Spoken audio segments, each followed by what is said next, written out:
Hello, everyone. It's Alex yet again, and I will be talking today about abstract classes and interfaces.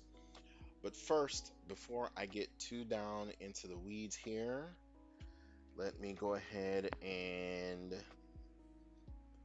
um, turn the music down just a smidge so I can make sure that you hear me. Not too much because we want to hear it.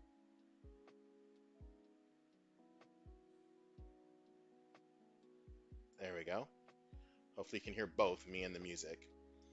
Okay, so um, here's the deal. Here's what's going on here. Um, First off, like, comment, share, subscribe, as always. Go out there, check out Code Black Tech Network, doing things. Check out our guy, Mr. Dave, and all of the great people that are involved in that. We've got some upcoming events that are going to be wonderful for our peeps. And then also, obviously, I have other channels. Go check those out. Squiller's Delight channel. Um, I'll be posting more videos here in the future. I'm waiting on some equipment. So today we're going to talk about abstract classes and interfaces. So far, a lot of the code that we've been talking about has been geared more toward staying in one class. And we've talked a little bit about inheritance and polymorphism in the past in other videos. But today, what we're going to talk about is abstract classes and interfaces, what they are in a nutshell, um, some examples of why and when you would use them. And I'm not going to get into what's better. There's pros and cons to each of them. And so we're going to go ahead and share our screen here, and we're going to look at our two links that are in the description of the video. And our links are both to Microsoft Docs, and we're not gonna talk about sealed classes today. We're gonna talk about just abstract classes and interfaces today. So, what is an abstract class? Well, an abstract class, if you give me just a second here. Okay, here we go. An abstract class is a class that um, let me break it down this way. So let's just talk about abstract classes first. Okay. Um, and actually, I can't see my. Let me try that again here. I'm still getting used to my little setup. This is my remote. I'm not in my office today, so I apologize. There we go. So, what is an abstract class? So, let's do a little research on what an abstract class is. An abstract class is basically, and I've got a little link pad set up here that we can go over this. What an abstract class is, it's a class that cannot be instantiated. What does that mean?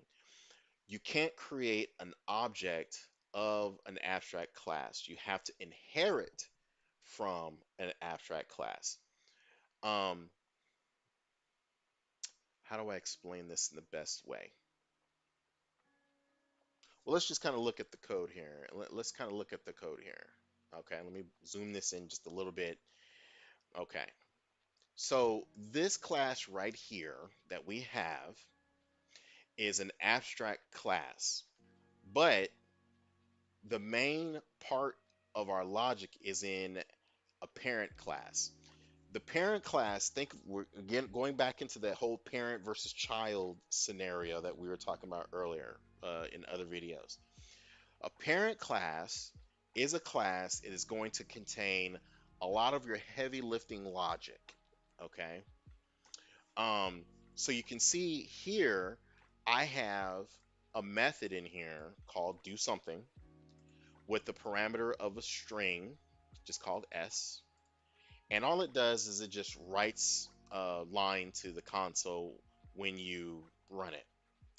So this is going to be my main class where I'm going to put all of my logic and all of my functionality into. Okay.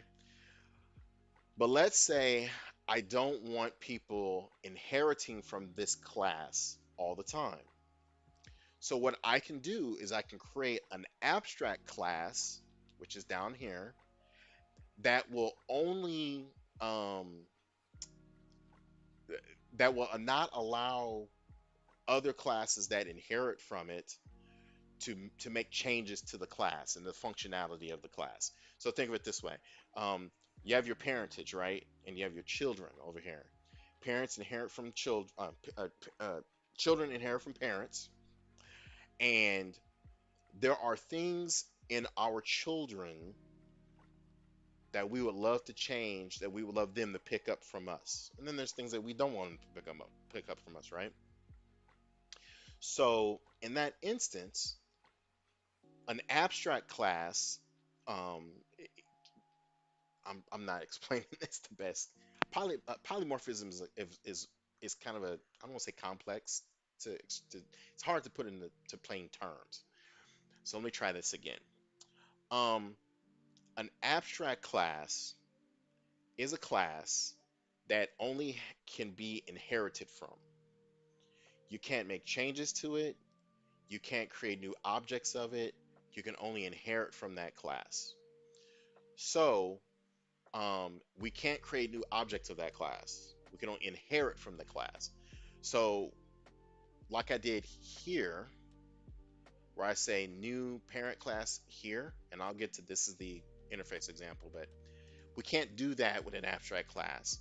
You can only inherit from an abstract class. Now, in this instance here, our abstract class inherits from this parent class. So all of our functionality, all of our heavy lifting code is in this main parent class. Okay. I have a method called do something.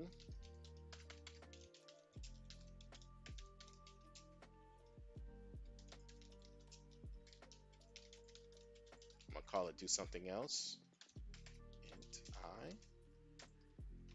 And this will just be another console right line I. Okay. And you can see um,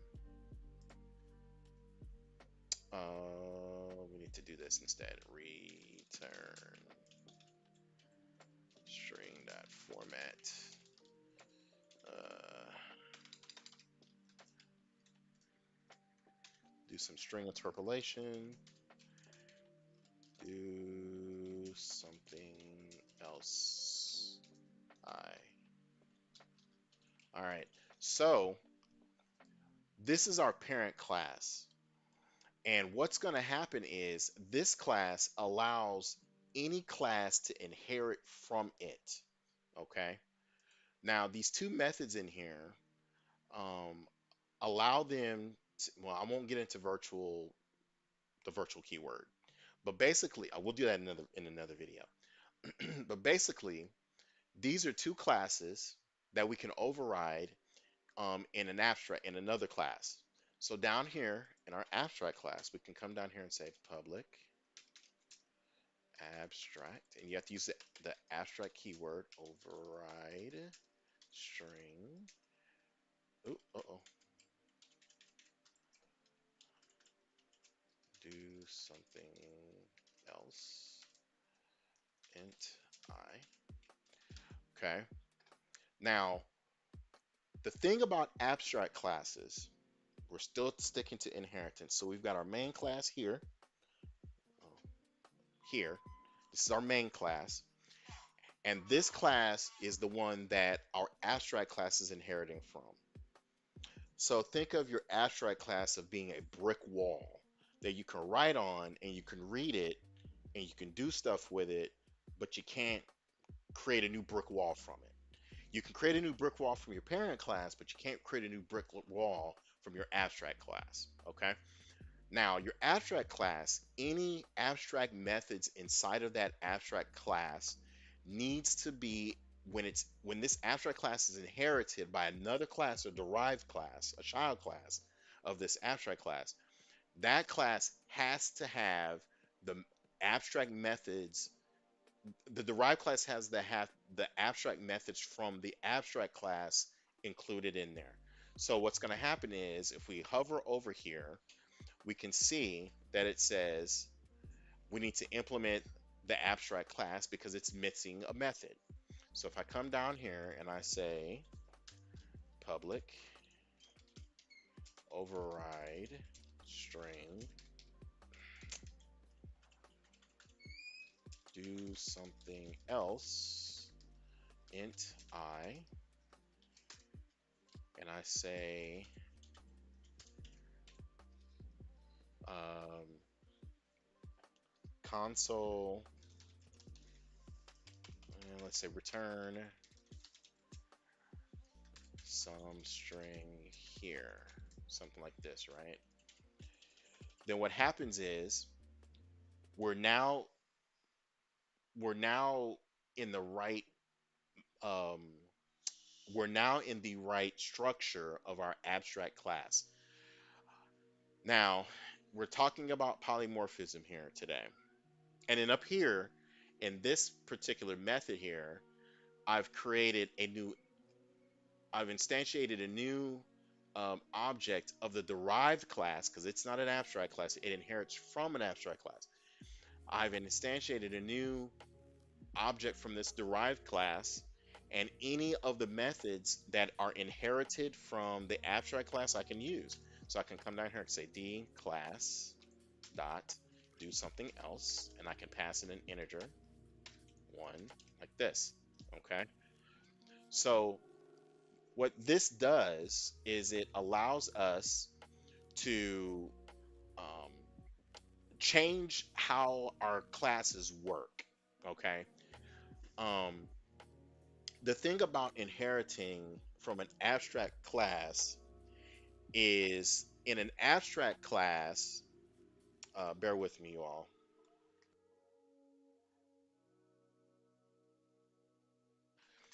The thing about inheriting from an abstract class is when you inherit from an abstract class, you can change the structure of your class um, based on what you need it to do. The other thing about that is you can also, because of inheritance, you can inherit other members from your base class. So if I come in here and I create a property, a string property, or a boolean, let's make that a boolean,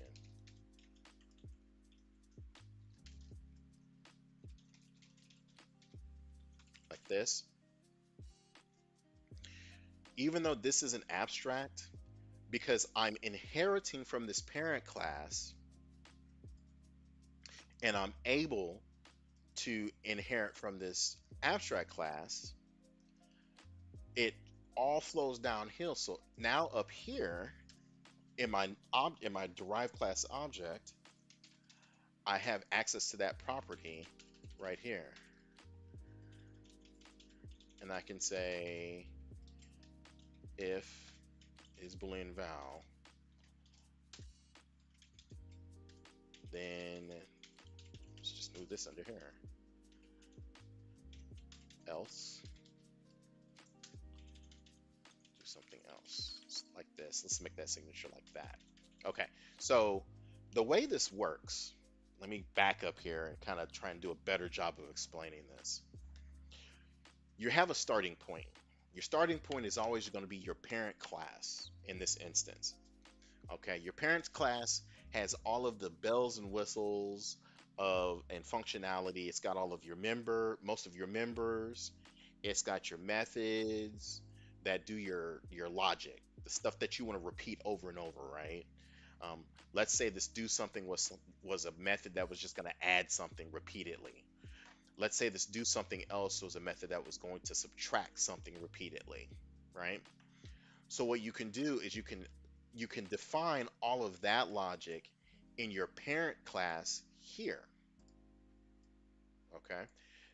Now, the other part, and then what you can do is you can create an abstract class, which then inherits from this parent class. So it gives access to all of this functionality up here through inheritance. This is the inheritance right here. The only caveat to using an abstract class is that if you have an abstract method in an abstract class, and then you in turn inherit from this abstract class like we did here, you have to create, um, um, you have to implement these abstract methods. Okay, you have to have at least one abstract method in an abstract class to inherit from an abstract class. So, why is this important and why use this? Right? Well, it's a great question. The answer to that is multifaceted, and I'm just going to try and stay at a high level here. The first instance, or the first reason why you'd want to do this is because, like I said earlier, let's say you have a change in your logic up here. Like I did here, let's say I'm on a programming team and our parent class does some very basic stuff like we have here. And then we get a task in a story that says, I need you to add functionality that will allow me to, I don't know, add two numbers together, like I said earlier. So what I can do is I can come down here, and the methods in this class, in this parent class, don't have to be abstract. That's the beauty of it, right? So if I say public um, int add, and I have int I, int j, and I just say return I plus j, something like that, right? Now, what that does, because this is the class we're inheriting from, and we've got our abstract class. If we want to make this kind of realistic here, um, our abstract method would be kind of like an initialization method, something that gets things ready for you. That's a great example of something in an abstract class. And so now that I've added this public int method, I can actually, without changing any of these other classes here, I can because of inheritance, I can come up here and I can actually reference that method. I can say dclass dot add, and I can say 1 and 2, and that returns an integer, and I can say dclass and instead of saying do something here, we'll say let's add like that to string.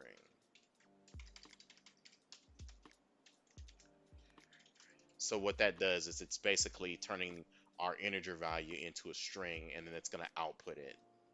And then I can come down here and I can say output value is, and if I run this, where do my results go here? Let's see here. Oh, it's because I'm down here. Do something else. Output is, and let's do this here.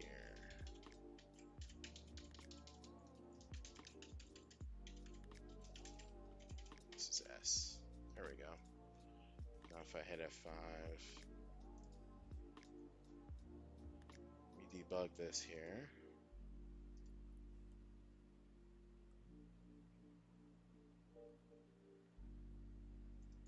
Control U.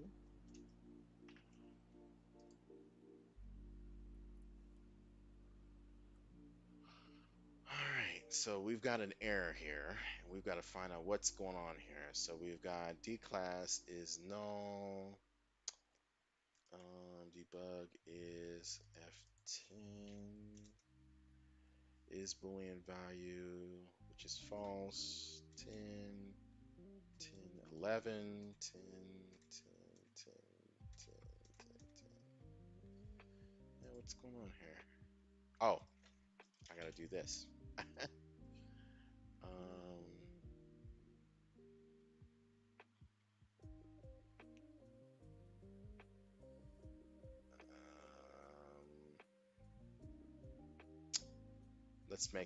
let's make this a void and say console right line like this, and then because it's abstract, we have to make this a void, and we got to come up here and make this a void. Ah, we've got to make this a console right line. There we go. Let's make sure we've got everything lined up there. Now we should be able to run this and get an output. Uh-oh. I does not exist in the current context. Int I, int I, do something else. Int I.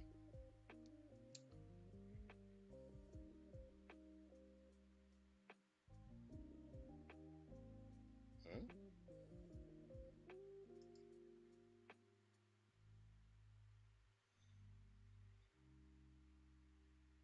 What do I have wrong there?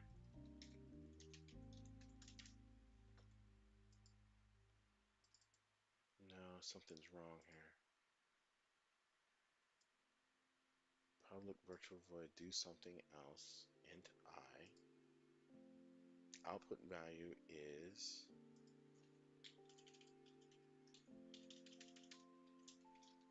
I.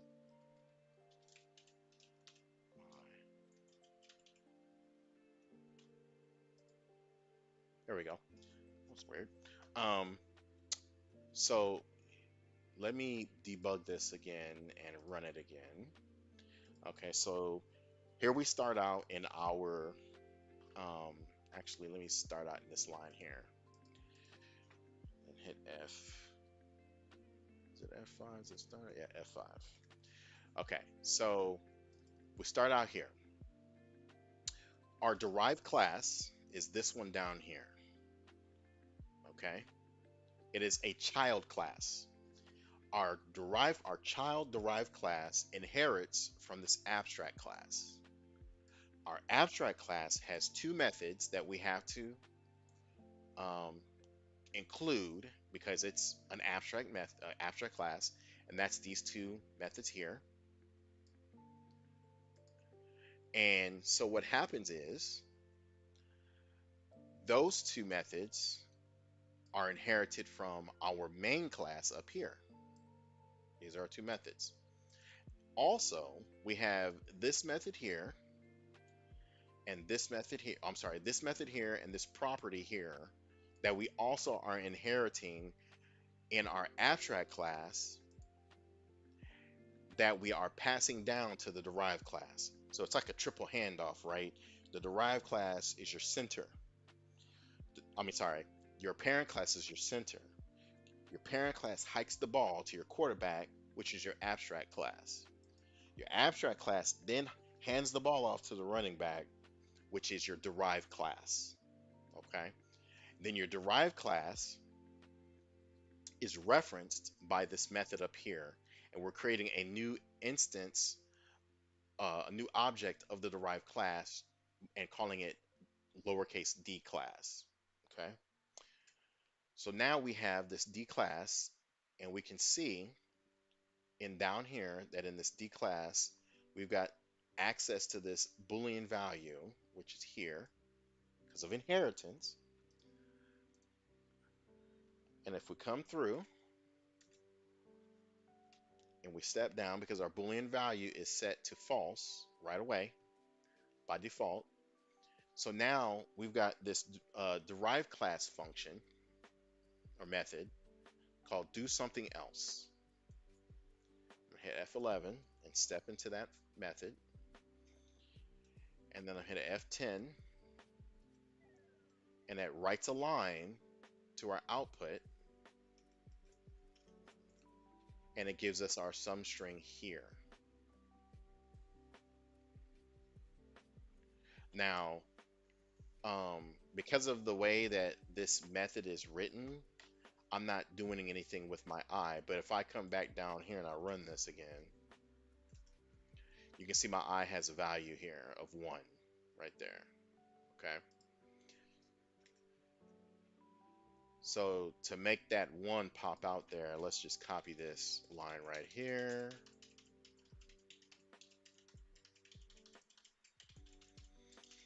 And we'll take that S and we'll make it an I. And then we'll F5 again. Now we have value of S, which is really I. Should be I. Details, yo, details. Value of I is 1. Okay. So now let's set this Boolean value to true. Class is Boolean value equals true. And let's go do the other method here. And so now what's going to happen is I'm now calling this method inherited from my parent class, and I'm adding 2 numbers together, and we've got a 3. 1 plus 2 is 3, right? And I also printed off this particular string here as well. So that's how. So again, why would you use an abstract class? You would use an abstract class if you want true polymorphism, if you want to change the structure and the form of your code with little to no effort, you can do it this way. What's the drawback? The drawback is that classes can only inherit from another class. You cannot inherit from multiple classes. I can't do this. Watch this. I can't say parent class because you can't have multiple base classes. You can only inherit from one class. So therein lies the problem. What if I have some logic? I'll create another class in here. Let's say I have this add method over here. Let's create another quick class called math or something like that. Public class my math.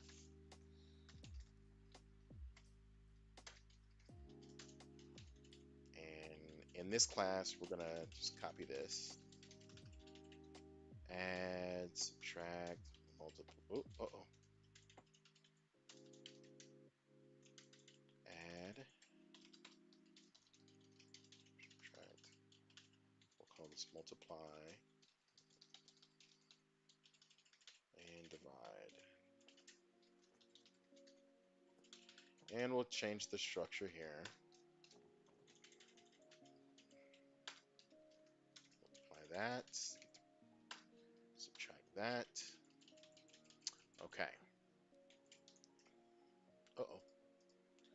So let's say I have this add functionality over here, and I want to use this. I want to use this functionality, and I want to inherit from this my math class. Well, as you can see, I can't do that. I can't say my math, right? Because you can only inherit from one class. Now you can create a new object of a class, var my math.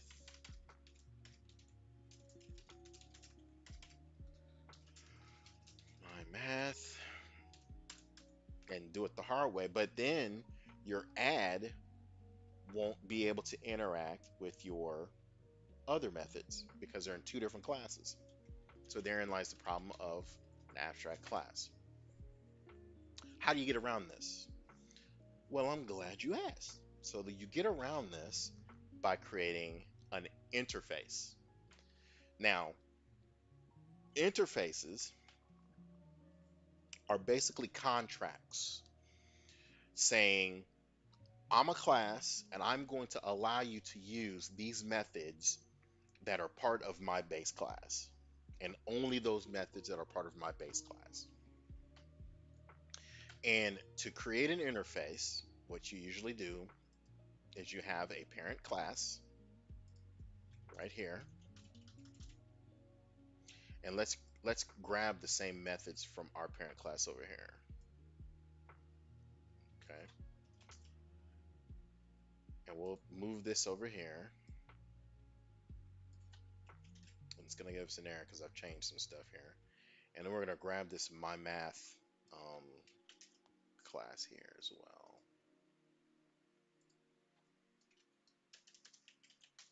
My math. Okay. So the way that interfaces work is parent classes inherit from an interface, and that creates the contract between the interface and the parent class. Interfaces, the general rule of thumb with an interface is that all interfaces are created with an uppercase I, and usually the name of your class that you're going to inherit from, or you're going to, you know, inherit, create your contract with. Okay, so you notice here that I have this iParent class interface up here, and then I have this iParent class interface that's inheriting to parent class. Now, if I try to run this, I'm going to get an error. Watch, I didn't get an error because the thing about interfaces is that you can have as many, and actually, let me take that virtual out of there. Okay,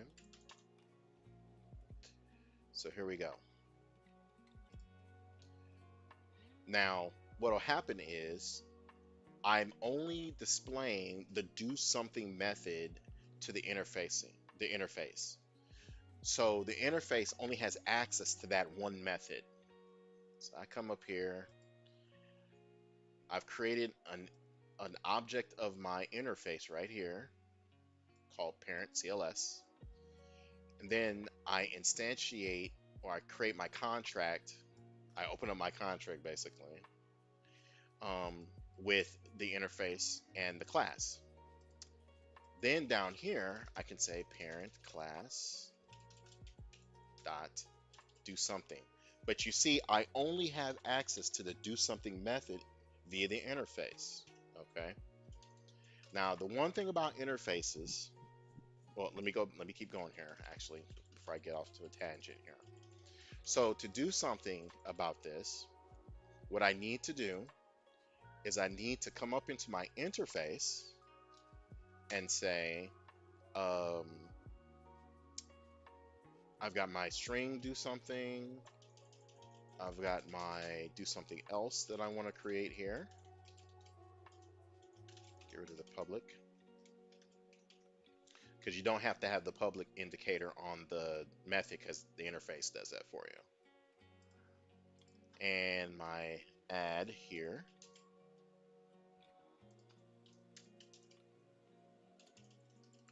Like so.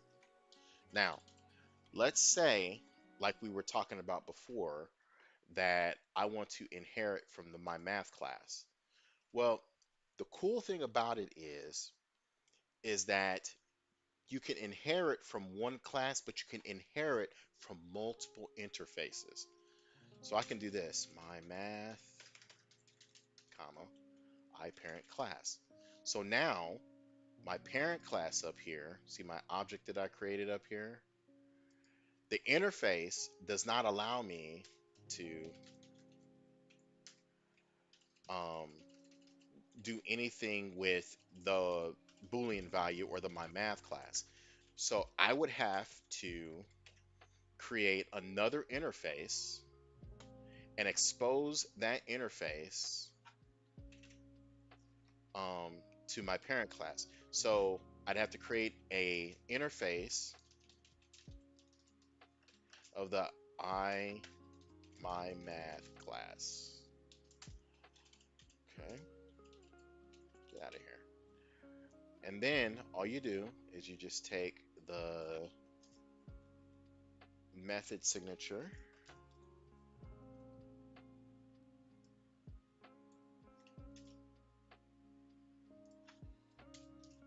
like such.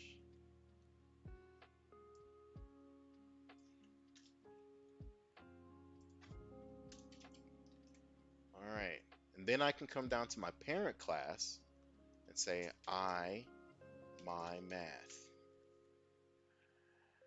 And you'll see that it says I have to implement um, all members explicitly.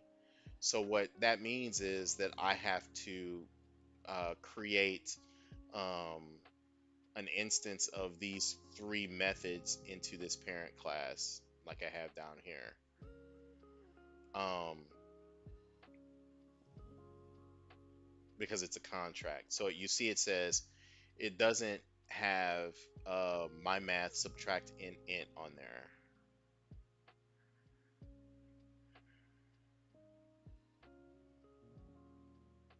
I my math interface subtract int. I my math subtract int. So I would have to do this like such, and then I'll get another error on the multiply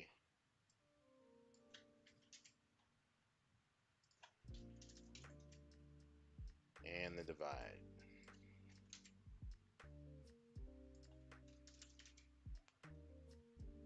Okay. So now, if I come back up here, I can say parent class dot. Oh, hold on here. Parent class my math. Let me move these up here. Let's add, subtract, multiply, divide. Now, if I come up here and say parent class dot add, subtract, I comma 1 comma 2 parent class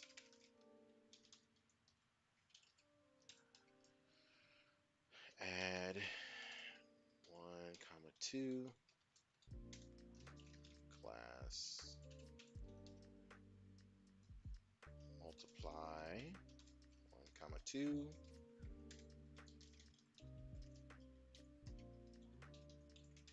1 comma 2. Okay. And then I can say do something. Ooh,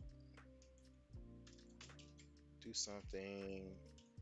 And I can say, instead of doing this, make this do something. Yes. Dot to string.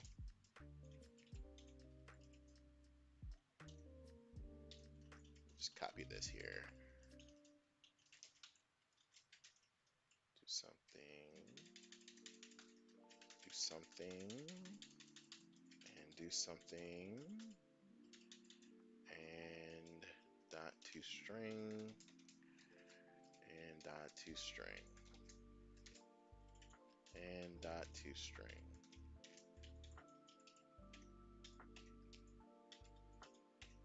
All right. So now, if I hit F5, you can see we have subtract gives us, we have all of our numbers here. Actually, let me flip these two around. 2 comma 1. And rerun that. And let's actually put them in the right order here. 1, 0. Ooh.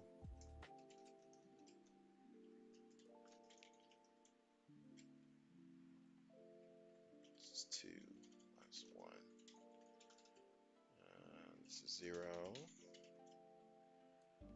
and that's 1.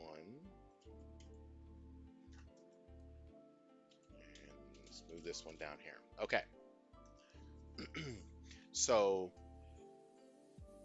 interfaces, usually what you do is you inherit from your multiple interfaces because you can create your own classes like this.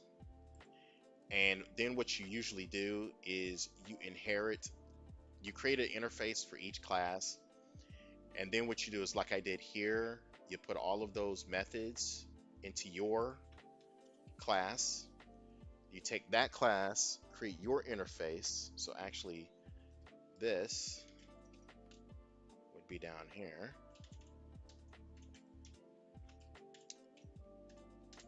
Let's just do this here. Region, my math stuff, and just come down here and say end region.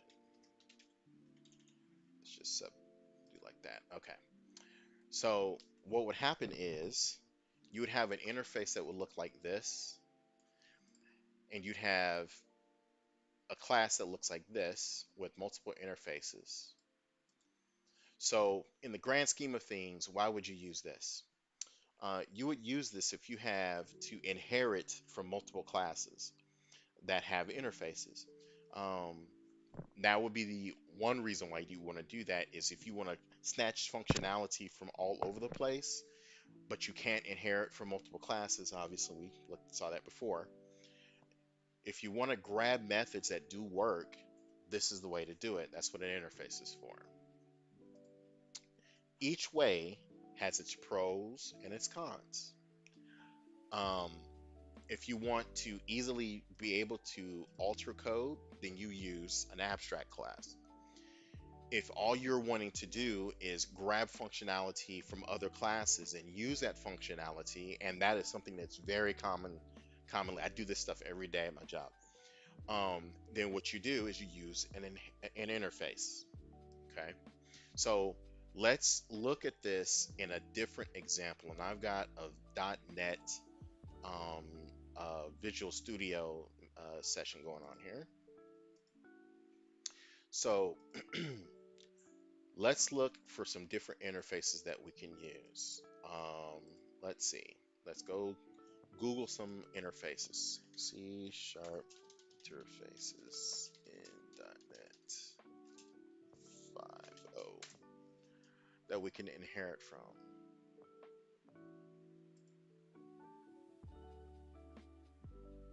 Okay.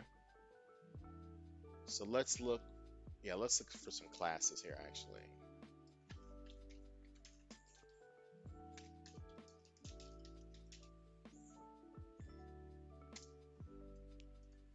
C# 5. Oh. Let's see if we have a number of classes here.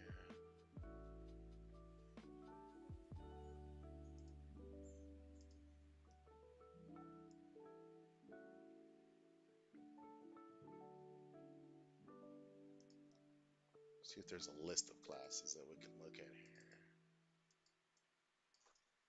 List of .NET C# 5.0 classes.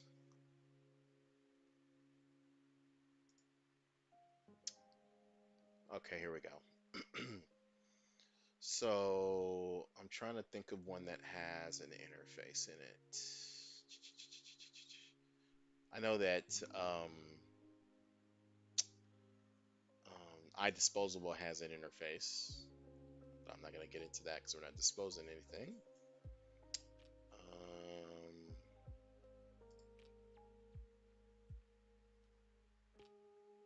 Actually, let's look at this one here. There we go. Yeah, this one has an interface here.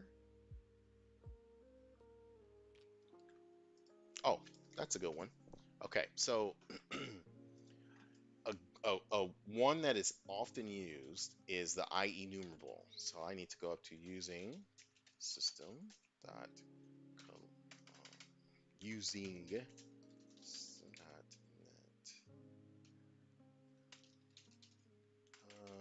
collections, generic, and I'll use link too. Okay.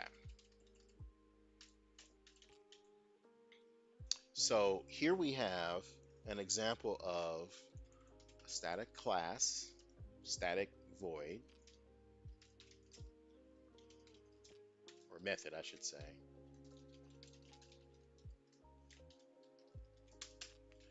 Okay. So in this, what I'm going to, in this static class, now, um, objects and methods in a static class have to be static. So, because if I try to do this,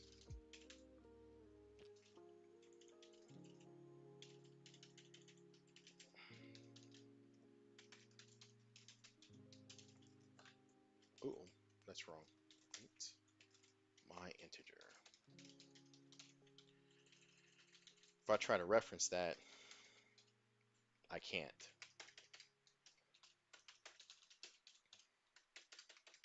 because it's static. And so I have to put public static. Now I can see it. My integer, like that. Okay. So, um,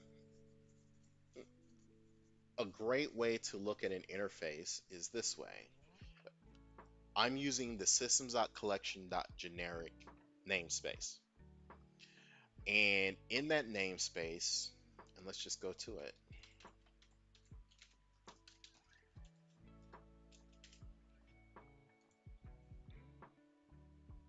Go to definition. Okay. So here's system.collections.generics namespace. And this is the interface called Ienumerable. And what it does, it gives us an output of a generic type, and it inherits from this Ienumerable um, interface here. If I go to that definition, here's that interface. And this interface is an system collections at enumerator object. And then there's a method in here. So if I go to definition, go to definition here, we've got another interface in system.collections namespace that gives us objects and next and resets. Um, and that is inheriting from I know you could do that. That's inheriting from another class. So again, what we're doing is um, we are creating interfaces to interact with other classes because we can't inherit from those classes up here. I can't come up here and say, well, I can do this. I can say I enumerable, and I can say I disposable.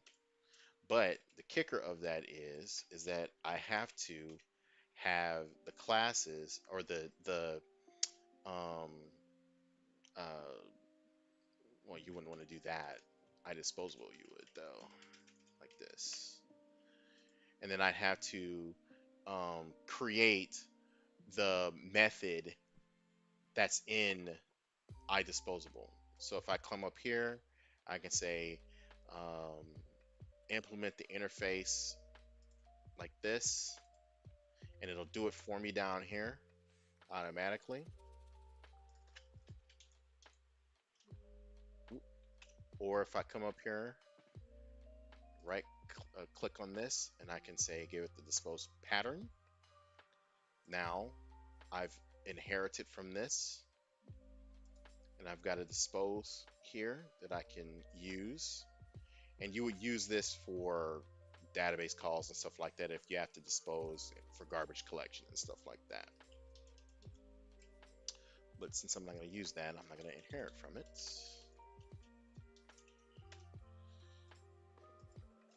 But I can't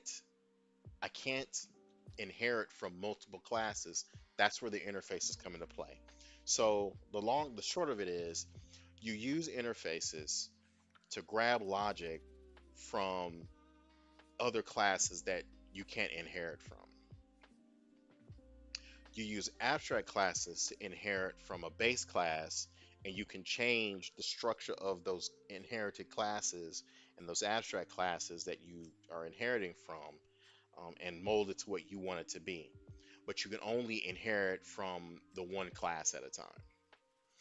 So those are the pros and the cons of both, um, at kind of at a high level. And how much time have I spent here so far? Let me look.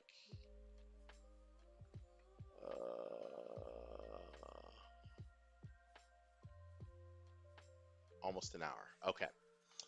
So let's finish up what we're doing here with a little bit of practice here. Okay. Let's come over here. I'm going to right click and we're going to create a new file. We're going to call it classes. We're going to call over here, create a new folder and call it interfaces. Okay. Let's come over here into our class folder, right click, say add new class. And we're going to call this one my math.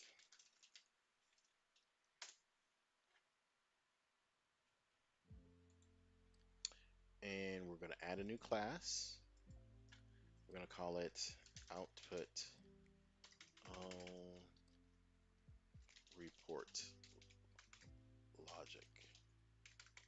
Report logic or something like that. Okay. Now, as part of that, what we're going to do is we're going to create interfaces with this. But before we get too far down the road, we have to make these classes public.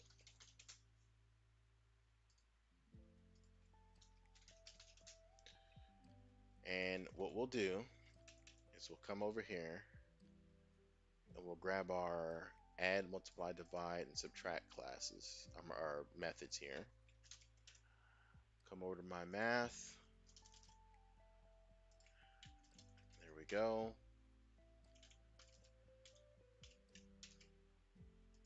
And we've created that. And this report, for the report one, we're going to inherit from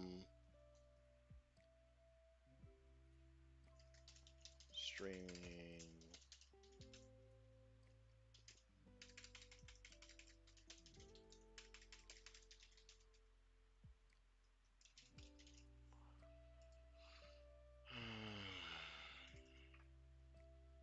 system IO. We really shouldn't do that because we'd have to. No, we can't do that. Let's do this way. We're gonna create a. Um,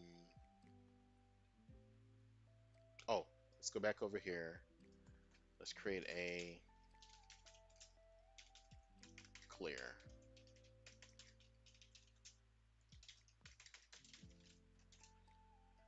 No, better yet, let's put that somewhere else. Let's create one more class, and we're gonna call it um,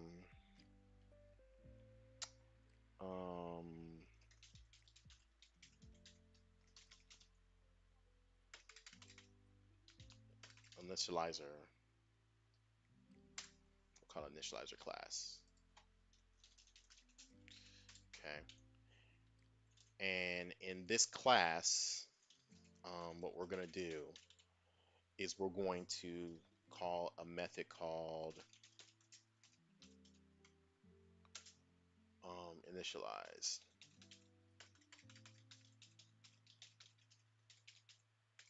Initializer. And we're going to have references to this here in a minute. We'll call it initialize. Okay, fine. So then in this initialize class, economy. In this initialize class, what we're going to do in our main class, we're going to come up with, um, we'll create one more folder, call it models.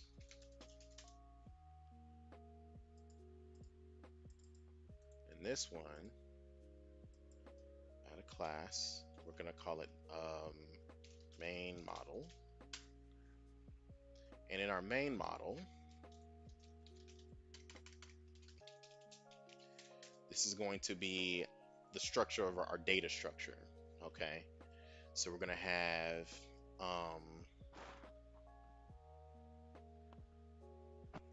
properties in here.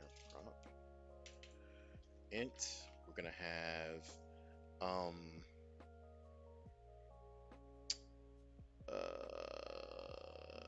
we're going to have an integer here. We're going to call it number 1.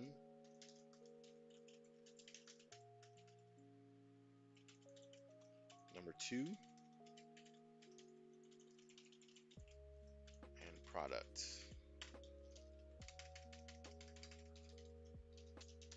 Or result. We'll make this one a long because based on what we get in that number, it's going to be the sum or the total of the two numbers that we're going to be messing around with. Okay, so we've got that. And then for our initializer, we're going to call this main model.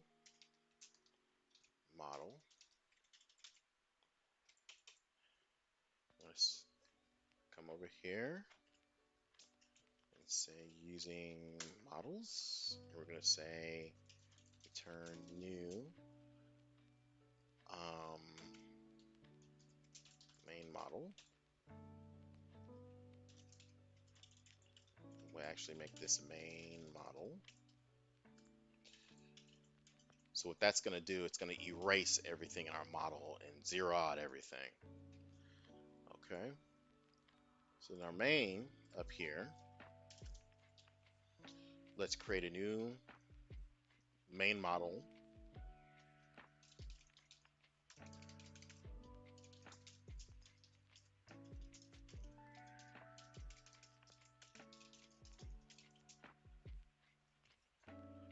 We'll call it my model.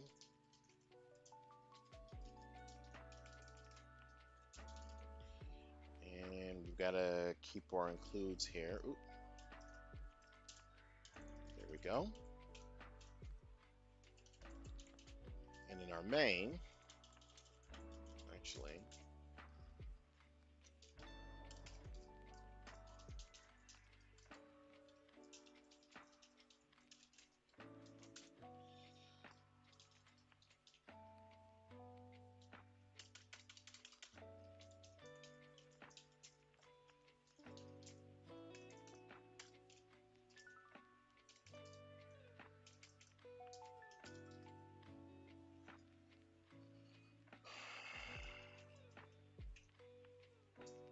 equals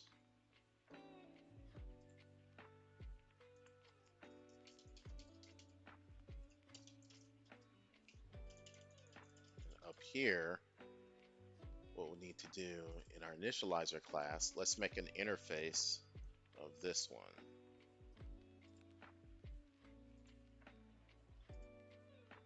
Actually, let's just do it up here.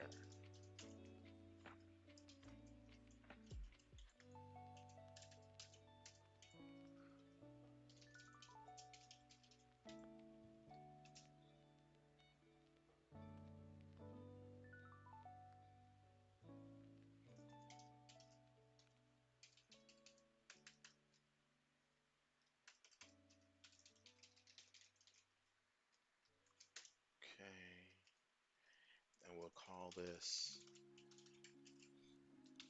main model initialize.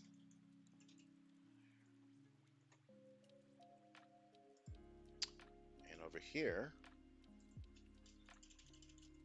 we'll make a new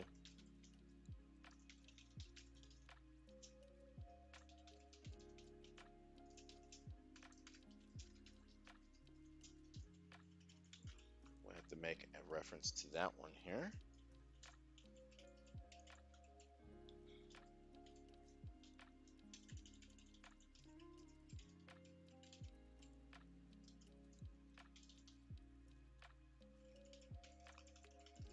So capital I, initialize.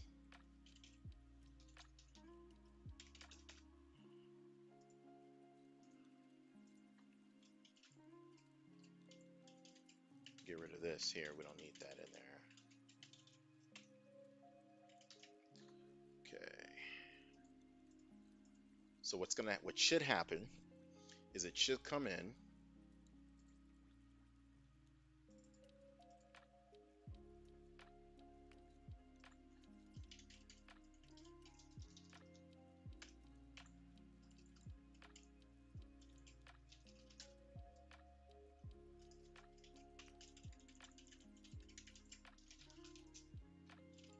There we go.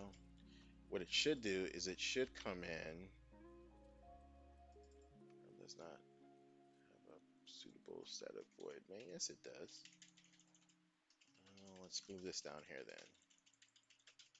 Get rid of that. That'll do that. Rebuild.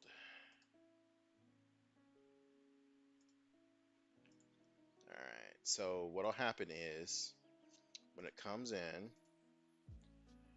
it's going to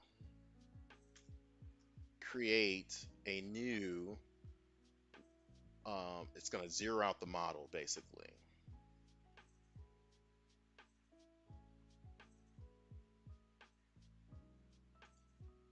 Go away. Come on, just run.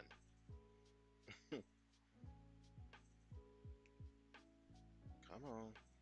This is taking forever. In the meantime, let me answer my text that I just got here.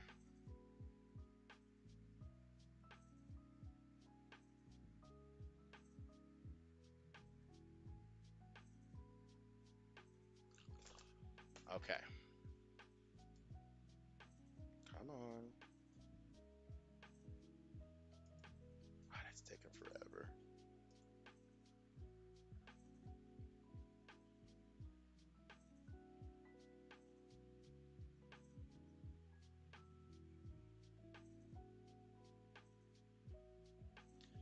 Wow, that's taking forever. Okay, there we go. So we hit F10. Might get an object. Yep. I was gonna say I got an object reference there. So let me go over to my initializer. Main model initialize.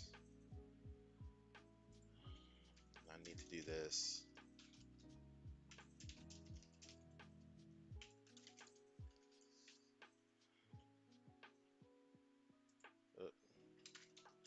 Initializer.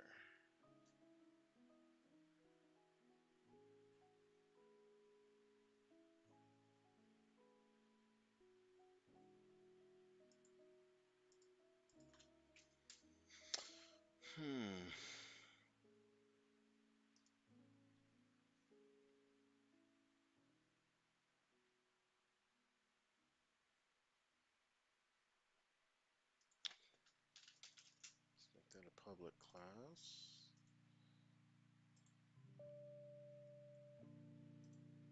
Rebuild this. Can I convert type initializer to Ienumerable?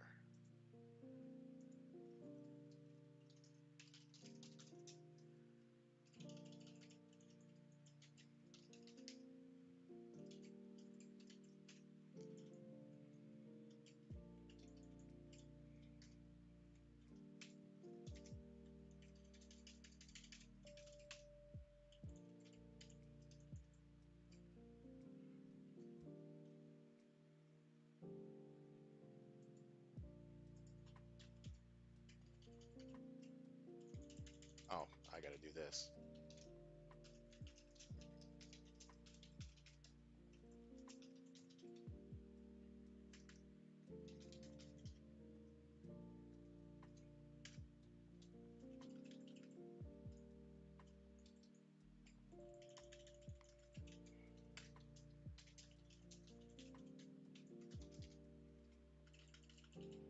Okay, so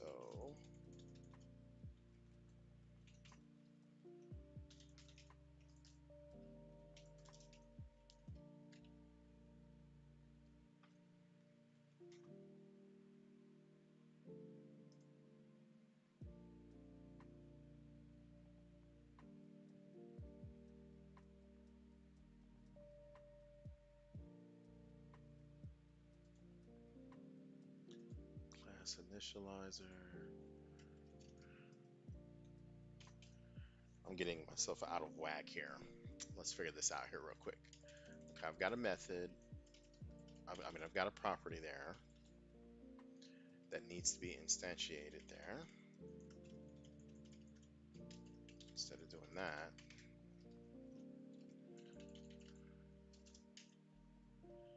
that is Ienumerable.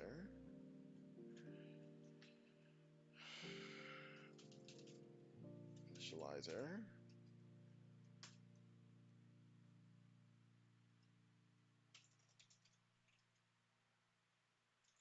Initialize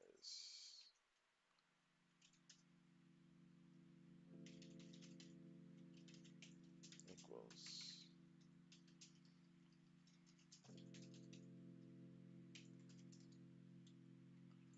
Why isn't that working the right way? What am I doing wrong here?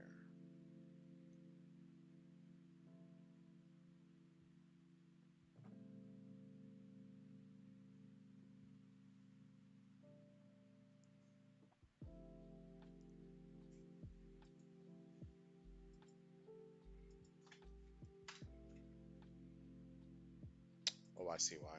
Okay, hold on. My model equals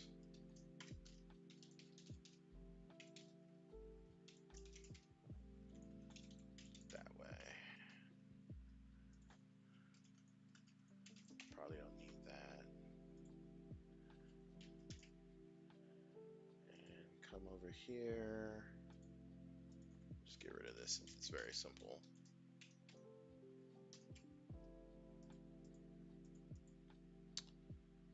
Okay, so now what's going to happen? I clear out my main method, my model. I come down here.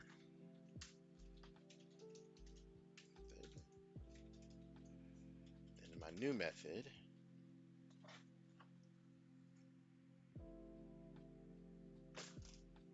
Method.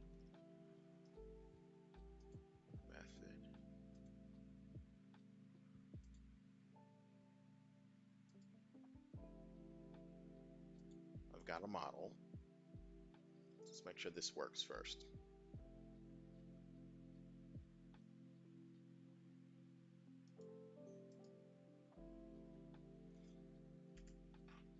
Okay, so I've got a model now. My computer's, there we go. 3 numbers. Okay. We're gonna get rid of that hello world stuff there for now. Okay. And then we're going to pass in our main model here. My model there.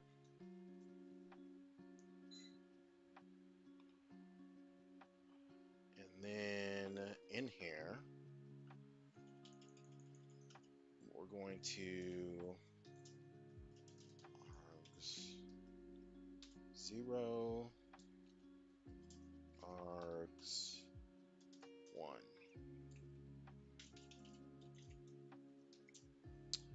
And these are strings, so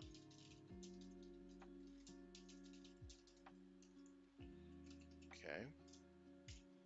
So what are we going to do with those? Well, what we're going to do with those, That is what we're going to get our values from our, um, actually, no, let's just do this. Let's get rid of this. Get rid of this.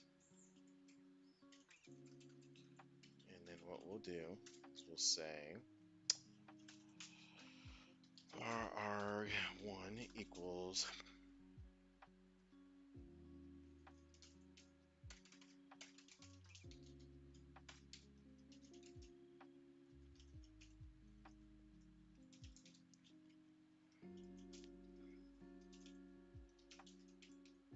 right line. We're going to say input number 1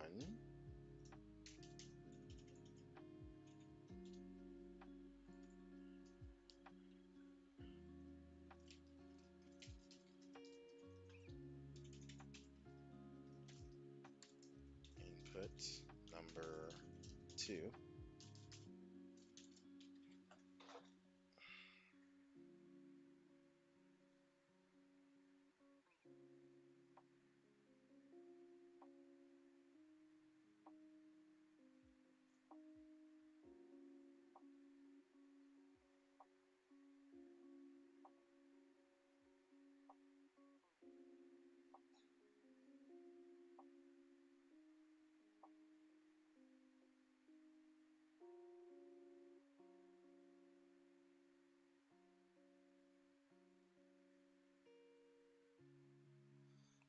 Okay, sorry. Let's put an actual the console right line in there for a blank line. Gonna arg2, and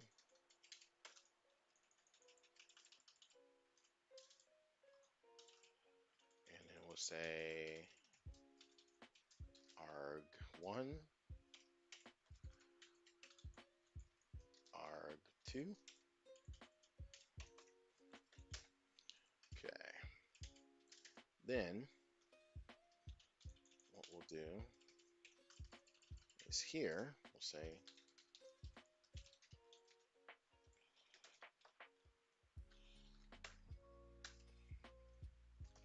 we'll come up here and we'll create a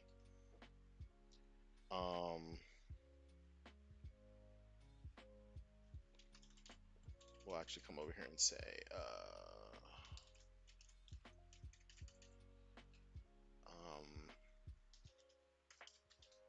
result of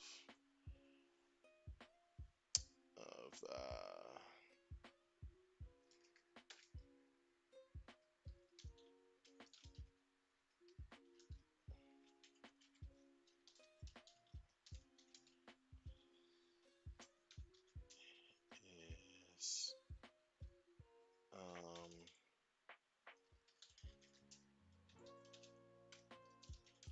and what this method used is going to be just a placeholder for the method that we're going to use. If we use the add, we'll say we added, subtracted, multiplied, divided, whatever. Okay, so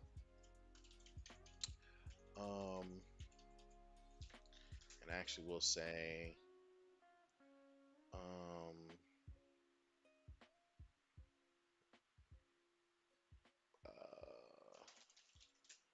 string op for operation.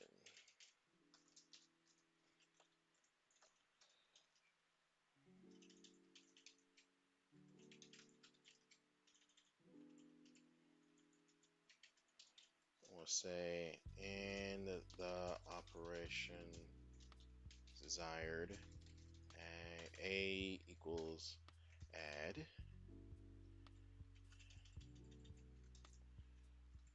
I'll actually copy that line there.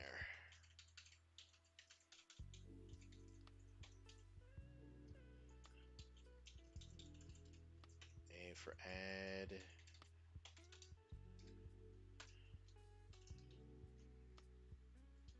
S equals subtract. M equals multiply.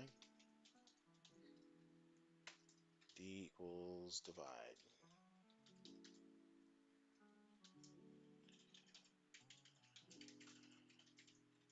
Plus var op.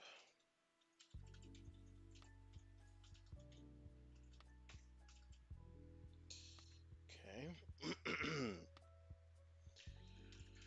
So then, so say, we'll say case, not case, switch op to upper. Case is A. This is addition. Break. Case is D for divide. Case is S for subtract.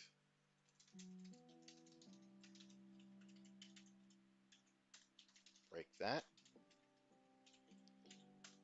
Case is M for multiply. And we'll put divide in array. Case, or say default. So if it's not one of those, we're gonna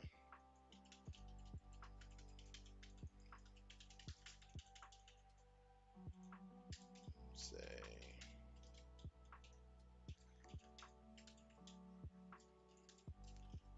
no valid operation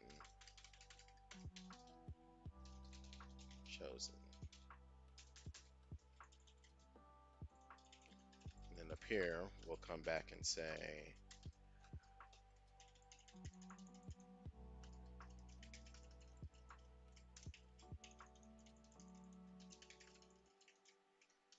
would you like to add, would you like to um, try another number? Retry. Console read line. And all of this will be wow. Let's see.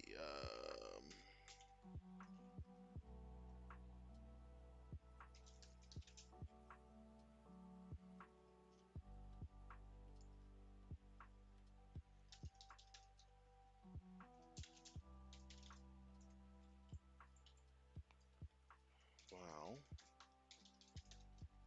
Retry. Well, that's true. Then we're going to do all of this here.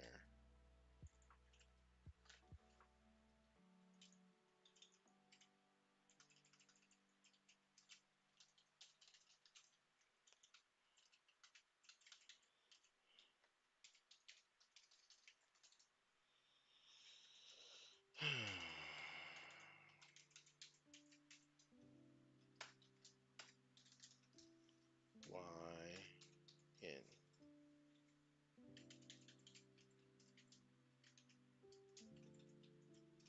question mark. R try again. And then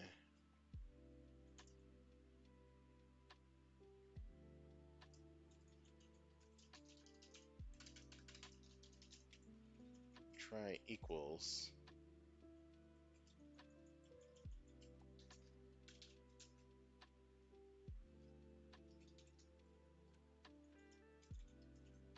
Okay. And then clear the console. There. So let's just check the functionality of that right now. See if that works or not.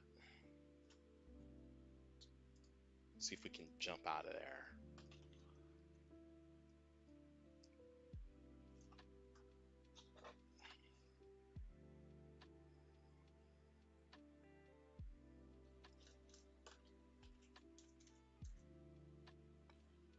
Number 1 is 1. Number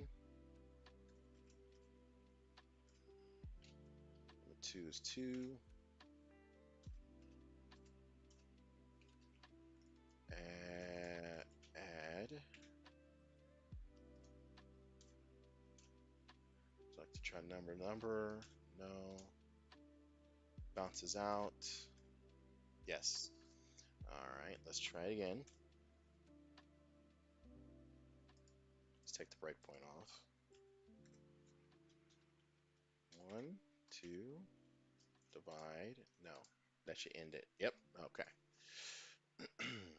Actually, let's try one more time. 1, 2, add. Yes, it should clear it out. 1, 2, add. No. Okay. Now, what we're going to do is now let's do the logic here that's going to grab our values. So we have our addition, subtraction, multiplication, and division.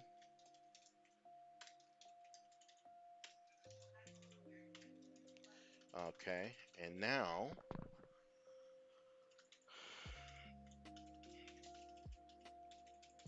in here we'll have our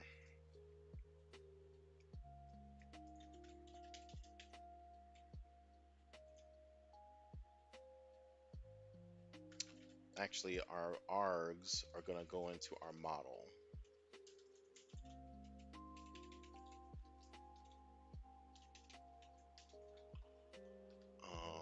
Number 1 equals arg1. This is going to be int parse arg1 my model. Number 2 equals int parse arg2. And then we have our model there. So we don't need to pass in these two args here. So we're just going to parse them out here. So let's come back down here and just pass in the model. Like so. And actually move that line up to here.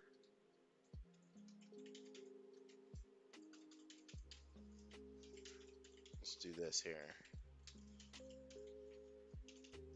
Get rid of the arg. And then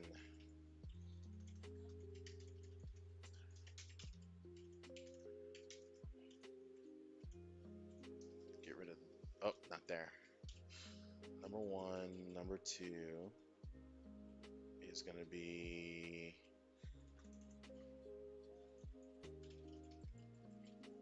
arg1. Number 2 is going to be this console read line here.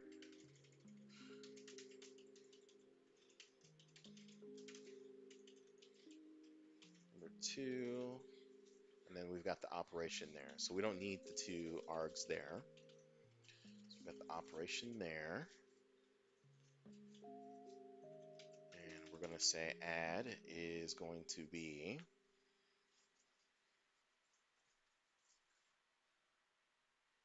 where we're going to do our interface for our MyMath.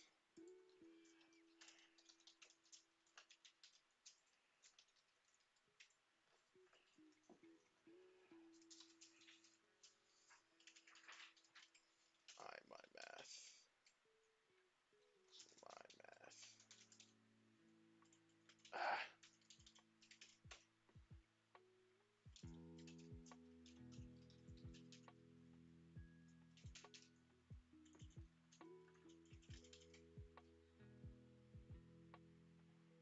And let's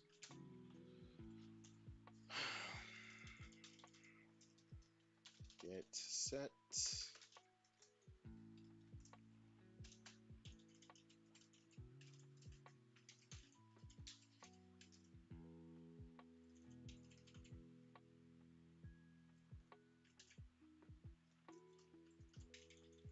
Do I not have an interface for that yet? Oh, I don't have the interfaces for it yet. So you can come here, right click on the actual class. You can say quick actions and refactorings and say extract interface. And then we're going to add this to a current file and say okay. And then we can take that logic, just cut that out of there. Come over here, say add new item, and come down here and call this an interface, and let's call it my math, and just paste that in there. And then my math will have the interfaces in there like so. And then we'll have that there like so.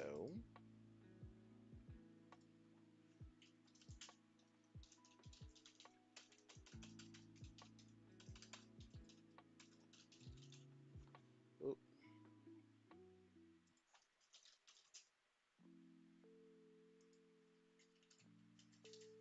My logic equals new my math.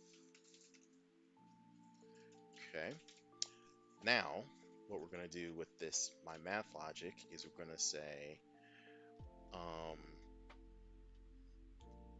model dot result equals my math logic add model dot number one model dot number two, and we can just copy this, and instead of doing add we can say subtract, multiply, and divide like so. And then the string meth used, what we'll do is we'll just say all that, and then we say meth use equals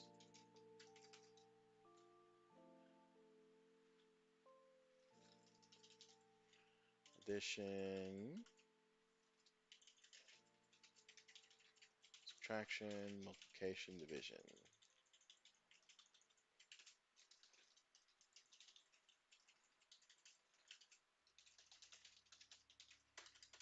Multiplication, division. Okay. And instead of saying that, we're going to say operator or used result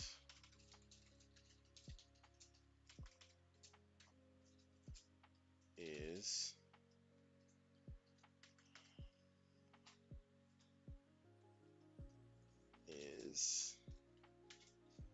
we're going to say model dot result there.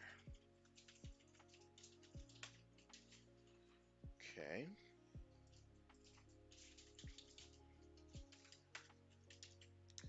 All right, let's build this.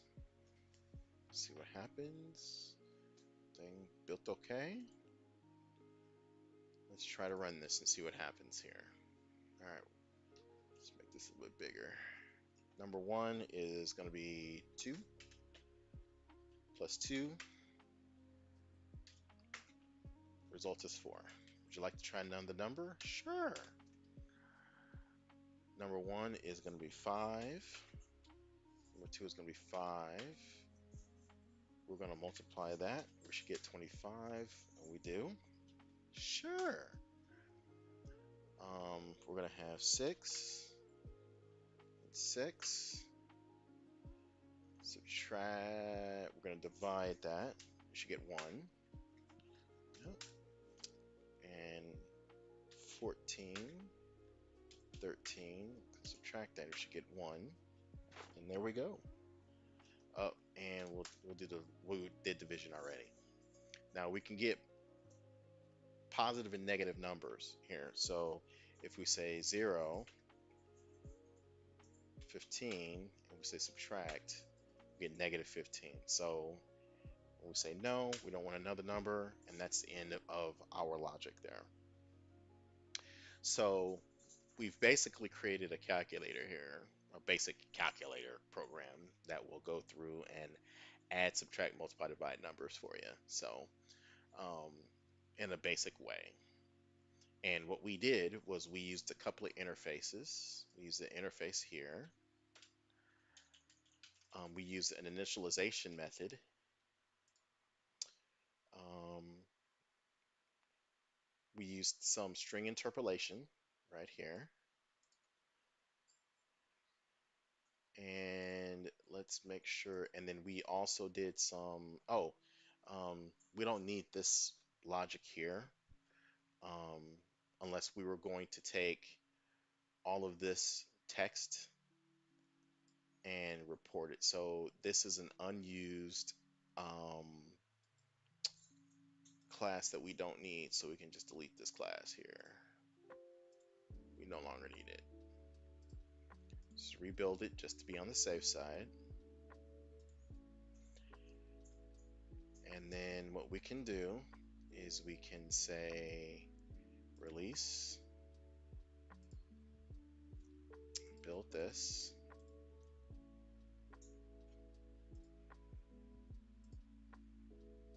Come on. I come over here into my repos.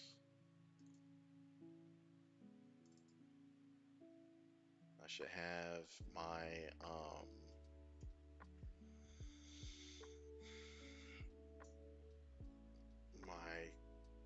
abstract versus, and I didn't do the abstract because we were kind of done talking about that anyway, but bin release, let's run our executable here. Input number 1, 5, number 2, 15, and we're going to subtract negative 10. Okay, yep. We're going to have input number 1, 25, 15,550, 1. We're going to multiply that, and we have a number. Yep. Now we can get very big with this, but there's limitations on what we can put in there. And so we have an int32, so it's too small, and we've got an exception here that we didn't handle. So what we can do is we can wrap all of this in a try catch. Say try.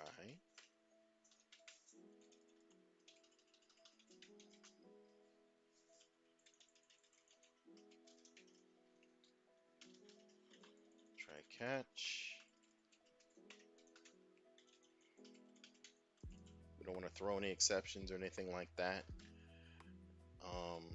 Actually, let's put the try catch inside of the while loop, actually.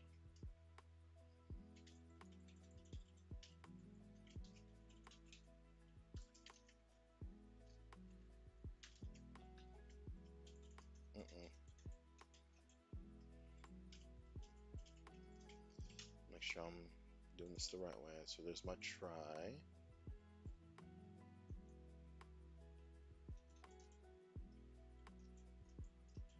Just get rid of the try catch here.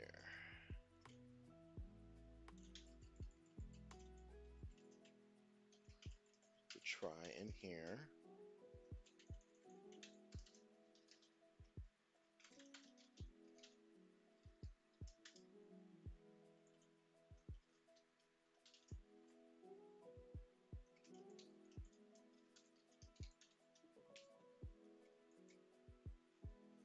What isn't it like there?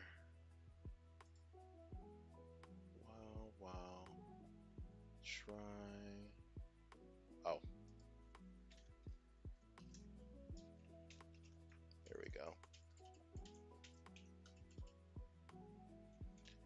And the exception is, what we'll do is we'll just kind of come down here and say,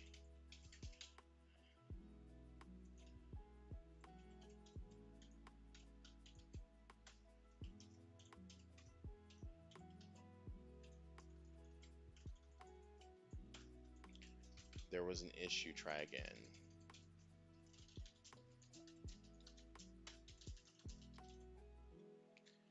And instead of int parse, let's just make this long. We're gonna get an error. Make that long. Come up here, we'll make this long. Long. Come back over here. My math logic, we need to come over to our interface first. Make these long.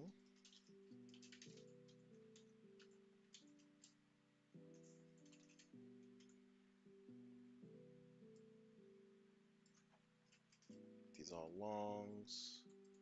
Come over here. Long. Long. Long. Long. There we go. Rebuild our solution. Uh-oh. So we've got somewhere else we need to put this in here. Math add. Oh. No, that is a...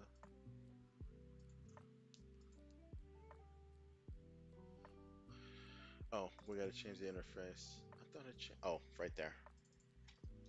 Long.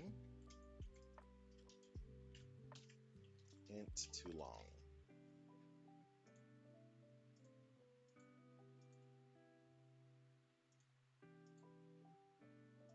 Uh-oh.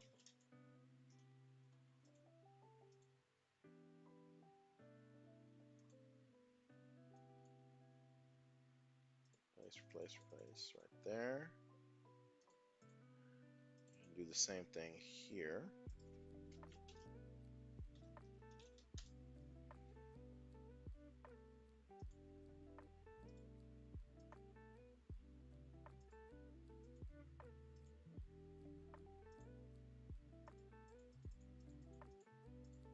There we go.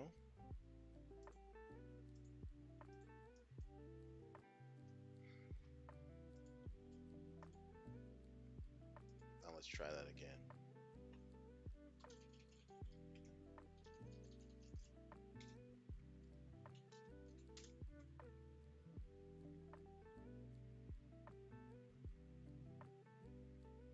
Hmm?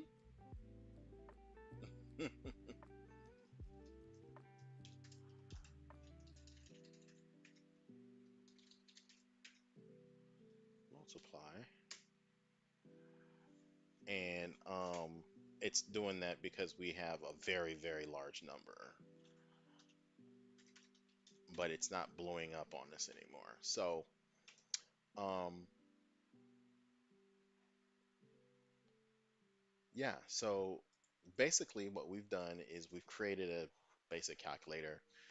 We used an interface over here. We didn't do an abstract class over here because I just didn't feel like doing it. It takes too long. So yeah, so hopefully this finds you well. If you have any questions, like, comment, share, subscribe, put those comments in the chat. We'll get answers for you. And until next time, God bless and peace.